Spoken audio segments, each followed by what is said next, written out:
Estado do Comércio inicia um projeto que é Eleições Minas 2026. Nesse projeto, nós vamos conversar com todos os pré-candidatos e pré-candidatas ao governo de Minas. Hoje nós começamos com a pré-candidata do PSOL, Maria da Consolação.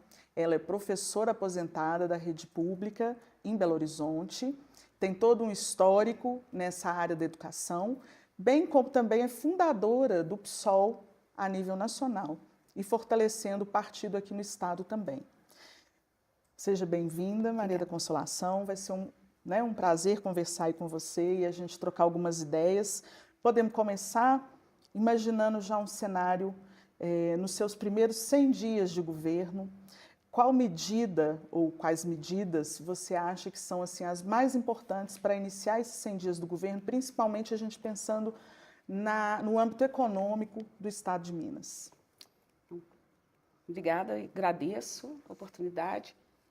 Nós temos algumas urgências em Minas Gerais, né? Nos primeiros 100 dias, nós temos que já ter ações para garantir que a Copasa continue nas mãos da nossa população, né? Garantir, porque água é um direito social, é um direito humano, não é mercadoria.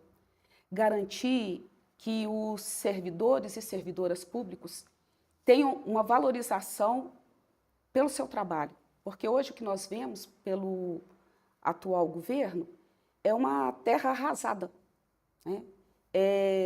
Privatização,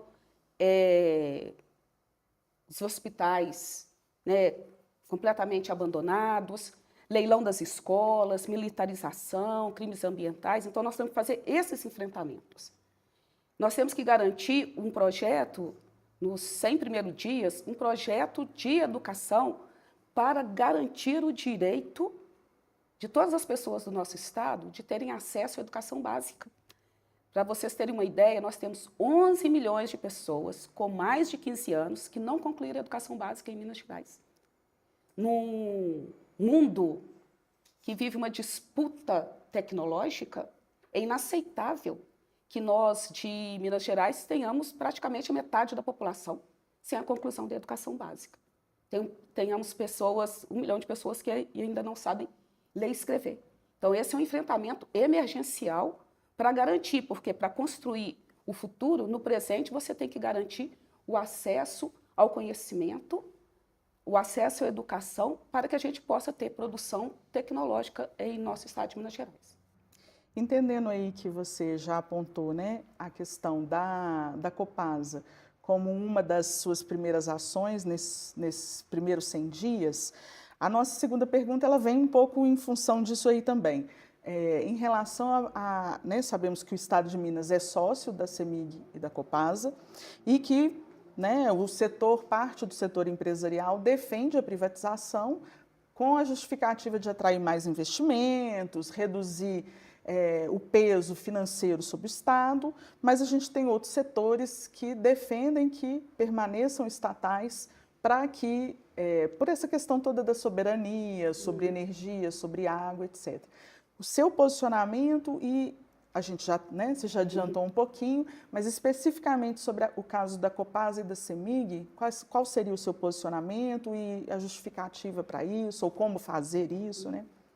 Ana, olha, sim, nós estamos no processo das disputas eleitorais de 2026 no Brasil, dentro de um contexto global de disputa geopolítica, que é uma disputa por energia, por matriz energética, uma disputa que ela passa do campo político, econômico e militar, né? E quando eu vejo as pessoas falando em privatizar, né, energia, privatizar água, eu fico perguntando assim, será que as pessoas estão prestando atenção? Quem está dizendo isso? Está prestando atenção no que está acontecendo no mundo? Né? Porque os Estados Unidos estão ameaçando a América Latina, né? Venezuela, Cuba, atacando, né, o Irã. Por que essa disputa? Que é uma disputa pelo padrão energético, porque nós precisamos ter um controle sobre os nossos metais raros em Minas Gerais, né? O Brasil é o país com uma das maiores reservas de metais raros. E tem alguns setores, e tem energia elétrica, né? Então, tem o que é uma energia mais limpa, e as pessoas estão falando, vamos privatizar tudo. É uma falta de perspectiva de futuro. Quem está apresentando essas propostas não tem perspectiva de futuro de soberania do nosso país. Nós temos que voltar no processo de reindustrialização de Minas Gerais, de produzir, né, mandar matérias processadas, né, materiais processados, e não simplesmente manter essa lógica da grande fazenda.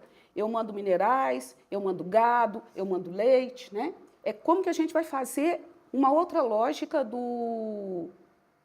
de Minas Gerais ter uma produção, uma indústria mais competitiva, e aí por isso que eu falo da educação, que tenha controle da sua matriz energética e dos seus minérios. Uhum. E nós temos aqui em Minas pessoas com grandes conhecimentos, né? Belo Horizonte tem a BHTEC, então nós somos um polo que poderíamos estar discutindo, avançando muito mais em nanotecnologia, e temos que investir nisso, né, na nossa soberania. Eu considero que quem pensa nessa forma só de privatização está numa perspectiva atrasada de mundo, está num pensamento lá dos 1500. A senhora foi no ponto que a gente vai tratar aí no próximo assunto. Não tem como a gente falar de Minas sem falar em mineração e transição energética. A gente sabe que Minas tem aí o que a gente está chamando de terras raras, que são metais e outras substâncias químicas muito importantes, como nióbio, lítio, o próprio titânio, que a senhora citou como exemplo também. E aí a gente gostaria de saber essa proposta para essa mineração em Minas, pensando já nas terras raras, e também nessa questão de Minas estar inserida na transição energética. Então, o que nós temos visto hoje em Minas Gerais é um conluio, né? Tem vários crimes denunciados. Desregulamentação da fiscalização em relação às mineradoras. Se nós observarmos, né, o governo atual, ele fez algumas coisas com dinheiro do crime da Vale, né, com dinheiro do sangue de pessoas que foram mortas por uma negligência calculada, porque eles sabiam que podia acontecer e eles fizeram um cálculo. É mais barato deixar morrer, a indenização vai custar menos do que o meu investimento para impedir o crime, né? Esse crime ambiental. Então, fazer esse enfrentamento com a mineração, ter uma outra lógica da exploração, buscar conhecimentos, fazer troca de conhecimentos tecnológicos e ter um controle ambiental de todo o nosso bioma. Nós vamos observar que em Minas Gerais, o que a mineração trouxe, essa forma dessa mineração predatória trouxe para a gente? Nós temos o Rio Doce totalmente destruído, poluído, né? E temos todo o comprometimento do Rio Paropeba. Então, é preciso uma outra perspectiva desse enfrentamento. Então, é ter fiscalização, ter uma outra política de exploração mineral no nosso estado e ter um controle estatal sobre as nossas terras raras. Bom, a nossa próxima pergunta seria para a gente falar um pouquinho sobre o ambiente de negócios e a desburocratização. A gente tem aí empresários mineiros que apontam sempre a burocracia do Estado, a insegurança jurídica no Estado como empecilhos para o desenvolvimento. E qual que seria o seu diagnóstico a respeito disso e quais medidas para minimizar esses problemas em relação à questão do ambiente de negócios em Minas? Nós precisamos ter um Estado que funcione bem. Para isso, nós precisamos ter os servidores públicos valorizados, né, com plano de carreira, com salários dignos, para eles terem condições de fazer todo o processo de elaboração técnica, de perspectiva de futuro, garantir todo o seu processo de fiscalização dos serviços contratados, e nós pensarmos formas de garantir a transparência pública. Então, nós, por exemplo, defendemos que temos que fazer em Minas Gerais orçamento participativo. Nosso povo precisa saber quanto arrecadou de imposto e como que vai gastar esse imposto. E orçamento e planejamento participativo. E nós temos que fazer um enfrentamento que é acabar com isenções fiscais que acontecem no nosso Estado. Porque hoje, né, esse governo que está se encerrando nesse ciclo de 8 anos, ele fez subsídios para beneficiar setores próximos a ele, que contribuíram a esses subsídios, retiraram recursos da saúde, da educação, do investimento em moradia. Então, nós precisamos ter transparência nos contratos, uma legislação que todo mundo acompanhe, mas não é só o campo empresarial que acompanha.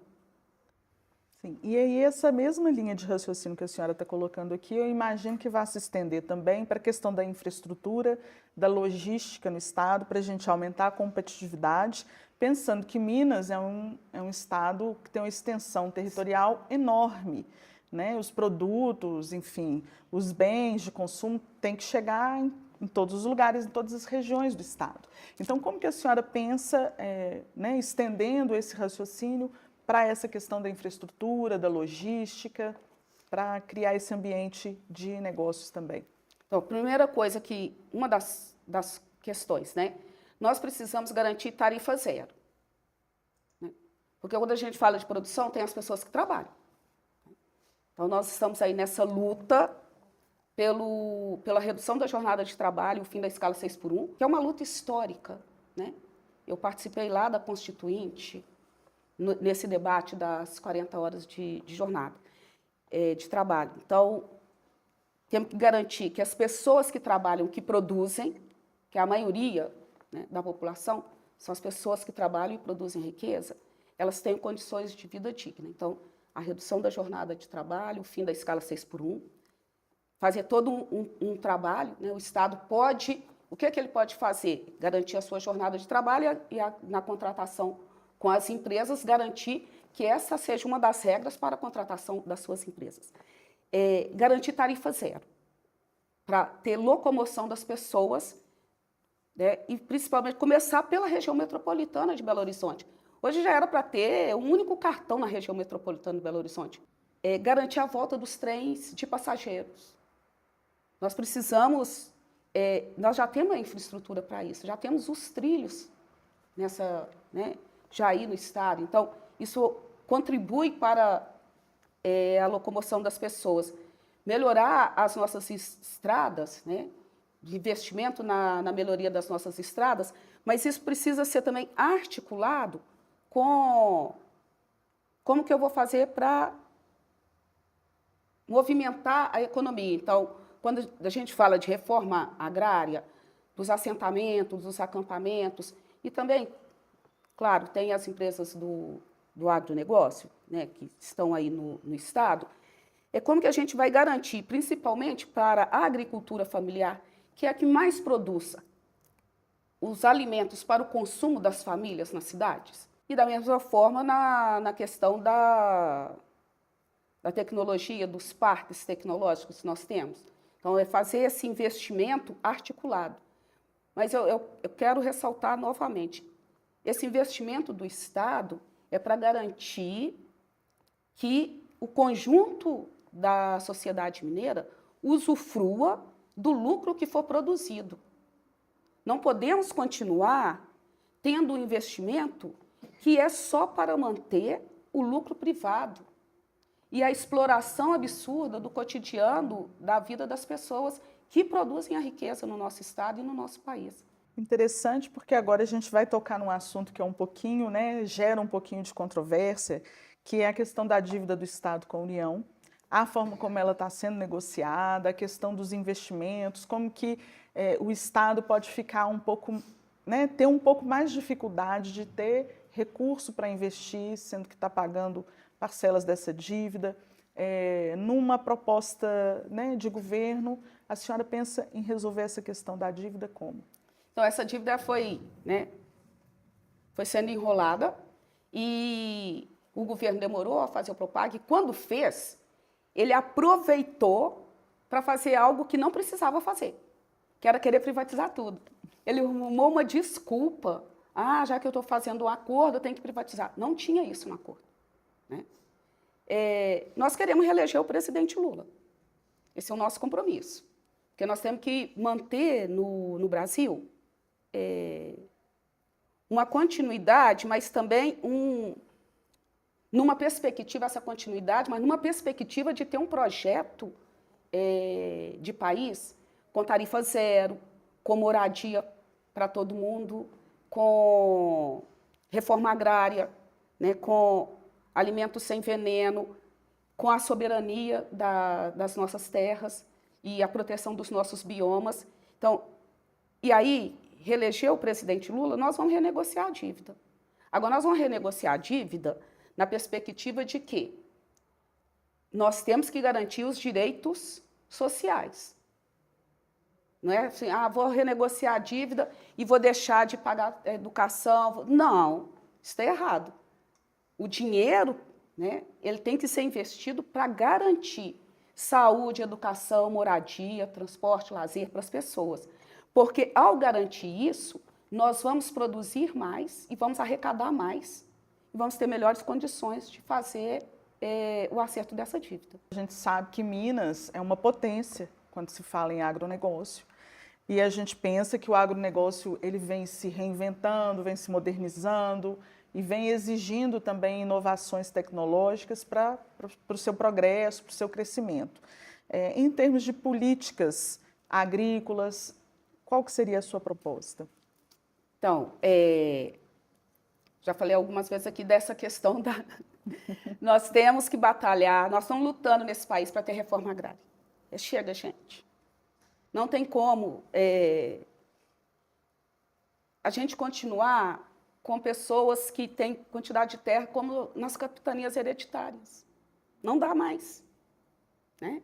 Nós temos que distribuir terra nesse país, fazer reforma agrária, garantir a regularização dos assentamentos todos, né? Garantir a condição, porque não é só fazer a reforma agrária. Você fala tanto de reforma agrária. Fazer reforma agrária, garantir investimento na produção agrícola, garantir investimento para ter a comercialização desses produtos. E o MST tem dado um exemplo maravilhoso disso, né?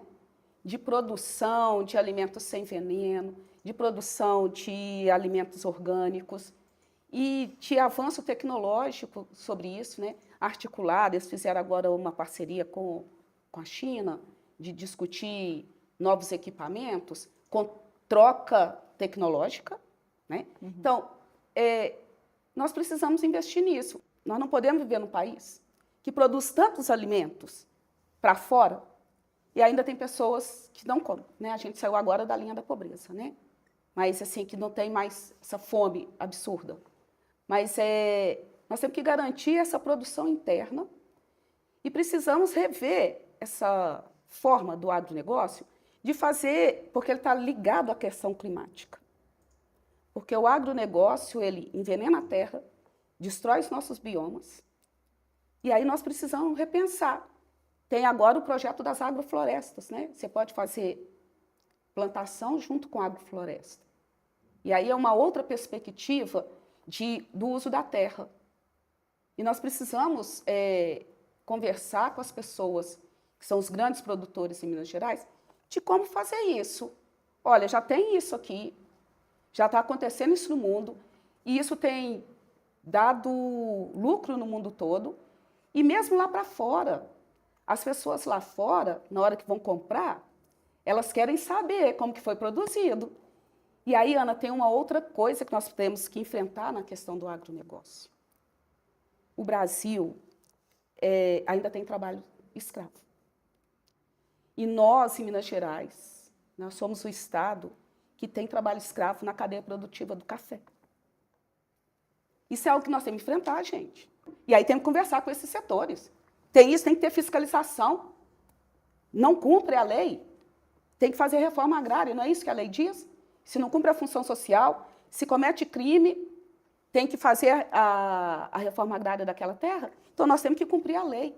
é fazer esse enfrentamento. Ah, são palavras, é isso que nós temos que fazer, né? Porque é inaceitável nós continuarmos tendo trabalho, pessoas sendo escravizadas ainda hoje no nosso país. Gente, aí em Minas Gerais, são pessoas do norte de Minas, do Vale de Jequitinhonha, que vão trabalhar no sul de Minas, nessas condições. Passando um pouquinho para o assunto de inovação, de startups, de economia digital, a senhora já falou um pouquinho sobre o BHTech, e pensando num mundo cada vez mais conectado, né, com uma preponderância aí das inteligências artificiais, da tecnologia, da internet, como que a senhora faz, né, estabelece uma relação do papel do governo em relação a esse ecossistema aí digital?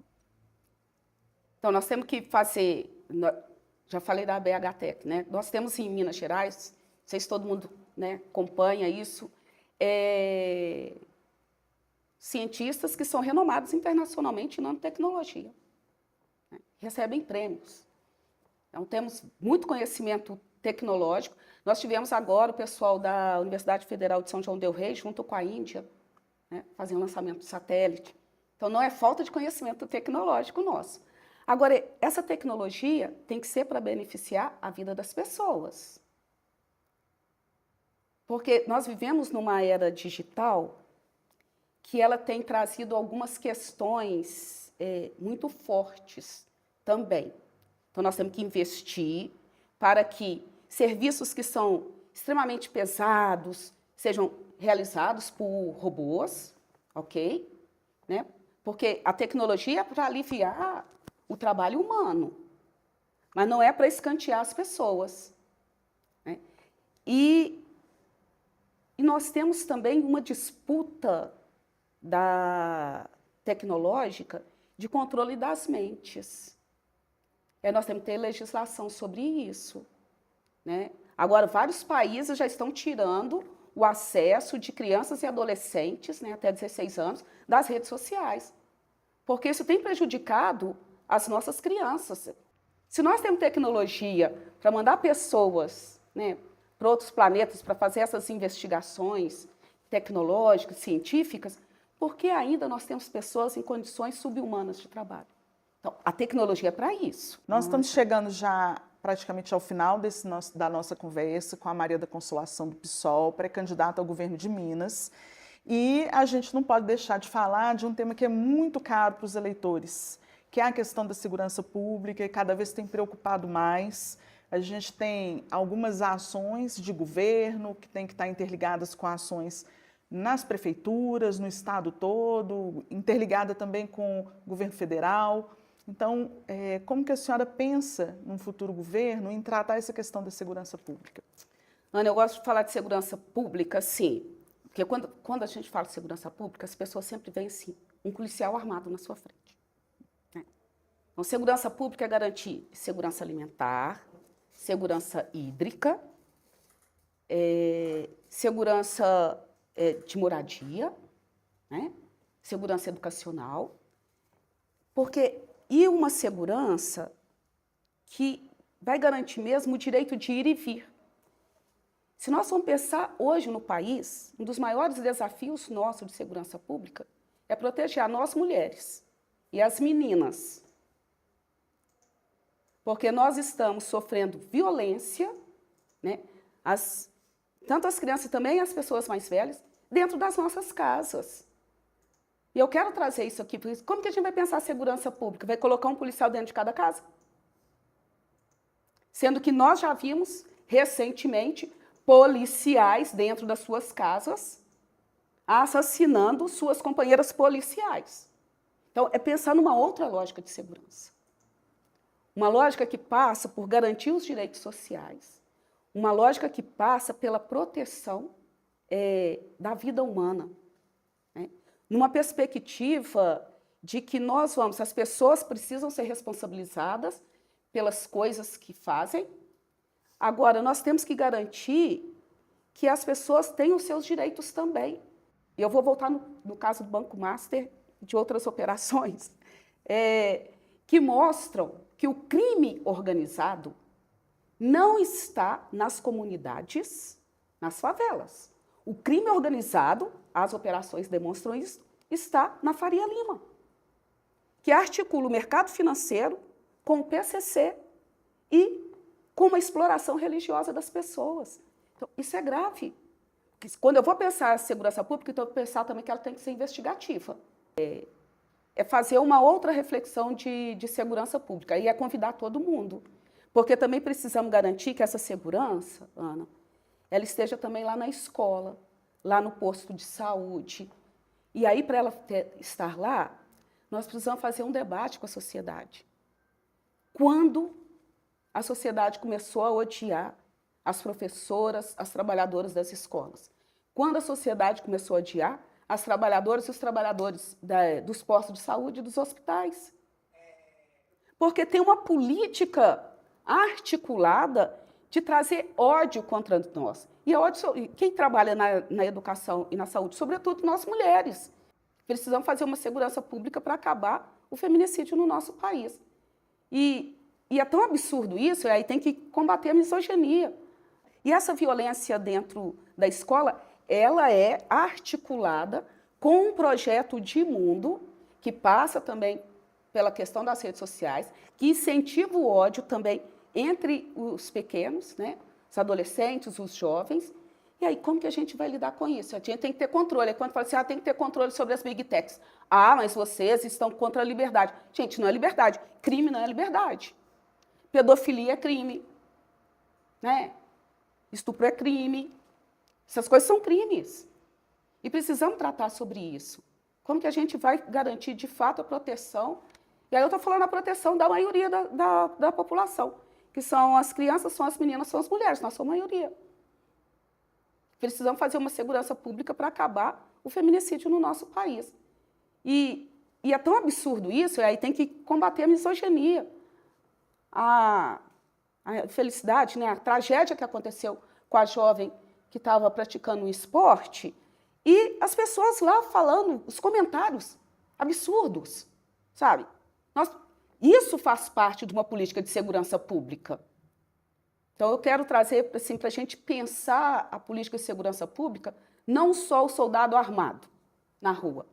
É pensar uma política de segurança pública que, de fato, pense o direito de ir e vir das pessoas. Você tem direito de ir para o seu trabalho e voltar bem. Voltar para a sua casa com vida, com tranquilidade. E as pessoas têm o direito de estudar e voltarem bem. Então, são questões que elas estão implicadas num projeto, numa disputa de projeto.